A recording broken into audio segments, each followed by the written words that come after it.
Hello बच्चों, let's see this question. This question says a point source causes photoelectric effect on a small metal plate. Which of the following curve may represent the saturation photocurrent as a function of distance between the source and metal? तो चार option दे रखे हैं और क्या क्या बताना आपको saturation current के बारे में और जो आपका लाइट सोर्स है उसकी डिस्टेंस के साथ किस तरह से वेरिएशन आता है. तो सबसे पहले तो की कॉन्सेप्ट देखें अपन. की कॉन्सेप्ट तो यहाँ पर क्या होगा. की कॉन्सेप्ट वेरिएशन ऑफ करंट,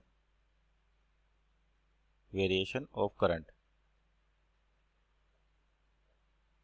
या ये लिख सकते हैं factors on which current depends. Factor on which photo current depends.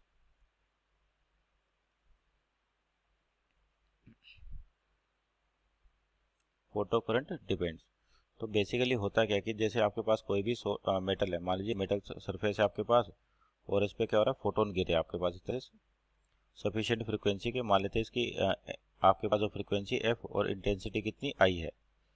तो जब ये मेटल सरफेस पे गिरे और ऐसी फ्रीक्वेंसी की कि आपके पास इलेक्ट्रॉन इजेक्ट हो पाए, तो आपका इलेक्ट्रॉन सरफेस से बाहर आएगा और कितनी एनर्जी कंज्यूम होगी यहाँ पर, जो मेटल का वर्क फंक्शन है उसके बराबर. अब यहाँ देखिए जो आपका फोटो करंट होता है बेसिकली, यानी कि जो करंट की बात कर रखी है, तो जो फोटो करंट है आई, ये किसका फंक्शन होता है, इंटेंसिटी का. Function of intensity, function of intensity. क्योंकि यहाँ पर देखिए जब फ्रीक्वेंसी की बात करते तो एनर्जी ऑफ फोटोन होती है h इंटू एफ. तो आपके पास एक तो क्या कंडीशन होती है कि उस एनर्जी का फोटोन या उस जो एनर्जी का फोटोन गिरा है उसके अंदर एक ऐसी फ्रीक्वेंसी होनी चाहिए कि जिस फ्रीक्वेंसी पर आपका इलेक्ट्रॉन बाहर आए. तो ये बेसिकली तो आपके पास क्या इलेक्ट्रॉन के इजेक्शन के लिए इंपॉर्टेंट है. अब मान लीजिए इंटेंसिटी बढ़ा दे. इंटेंसिटी बेसिकली क्या होती है, एनर्जी पर सेकेंड पर यूनिट एरिया, यानी कि एनर्जी फॉलिंग पर सेकेंड पर यूनिट एरिया ये है. तो अगर मान लीजिए आपके पास एनर्जी फॉलिंग पर सेकेंड पर एरिया बढ़ा दें तो आपके पास क्या होगा, नंबर जो इलेक्ट्रॉन्स हैं वो भी क्या होगा, इंक्रीज हो जाएंगे.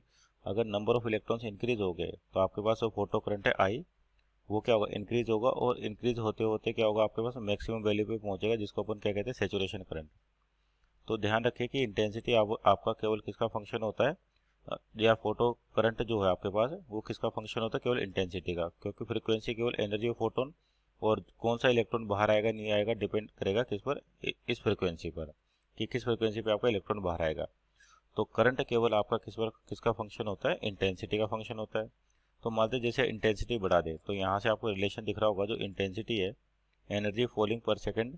मान लीजिए आपके पास फोटोन की एनर्जी, जो फोटोन गिरा है उसकी एनर्जी पर सेकेंड कॉन्स्टेंट है, तो अपोन में एरिया है, तो यानी कि 1/4 पाई r² ऐसे लिख सकते हैं अपन इंटेंसिटी को. तो इसका मतलब क्या हो रहा है कि इंटेंसिटी इनवर्स ऑफ आर है. Intensity is inverse of r मतलब डिस्टेंस, या r². डिपेंड करता है आपके पास सोर्स किस तरीके से ग्राफ देखे आपके पास, यानी कि एक तो पैराबोलिक होगा और दूसरा क्या हो रहा है कि जैसे डिस्टेंस बढ़ेगी वैसे वैसे क्या हो रहा है, इंटेंसिटी घटेगी आपके पास. अगर इंटेंसिटी घटेगी तो इसका मतलब जो आपके पास ऑप्शन नंबर ए और सी तो गलत हो गए क्योंकि पैराबोलिक ग्राफ है. दूसरा यहाँ पर देखिए ये दो तो गलत हो गया आपके पास. दूसरा यहाँ देखिए कि जैसे जैसे डिस्टेंस बढ़े पहले तो करंट बढ़ रहा है, जबकि ऐसा नहीं होता कि अगर दूरी बढ़ेगी तो आपका करंट डिक्रीज होगा, जैसा कि इस ग्राफ में दिख रहा है अपने पास. और आपके पास यानी कि option number D is our right answer. Hope you understood well. Best of luck.